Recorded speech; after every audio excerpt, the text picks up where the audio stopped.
Well, happy Sunday, everyone. It's been a pleasant day all across the area. We've had a mix of sun and a few clouds out there, but overall, that low humidity made it feel very comfortable across the region. Look at the temperatures out there now. You can see we've got mid-60s in the mountains, temperatures in the lower 70s across the upstate and northeast Georgia. But again, with that low humidity, it feels fantastic to be outside.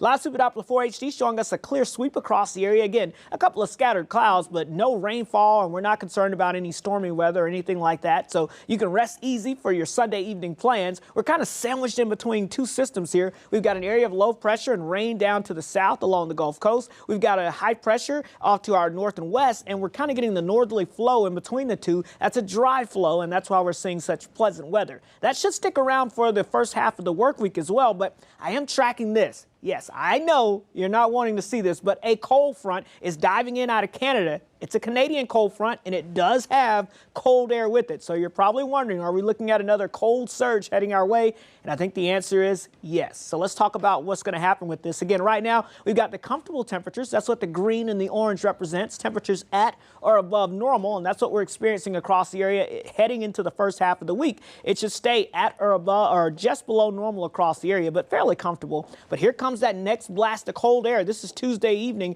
Notice it diving down across the midsection of the country, and that cold blast will slide across the south and east as we get towards your Thursday morning and into Friday morning. So the second half of the work week, look for colder conditions. In fact, so cold that we're going to have to talk about that frost and freeze potential again, especially in the mountains as we get towards your Thursday and Friday morning. So yeah, we're not quite done with that. You may have to cover some of those sensitive plants here as we get towards the end of the week.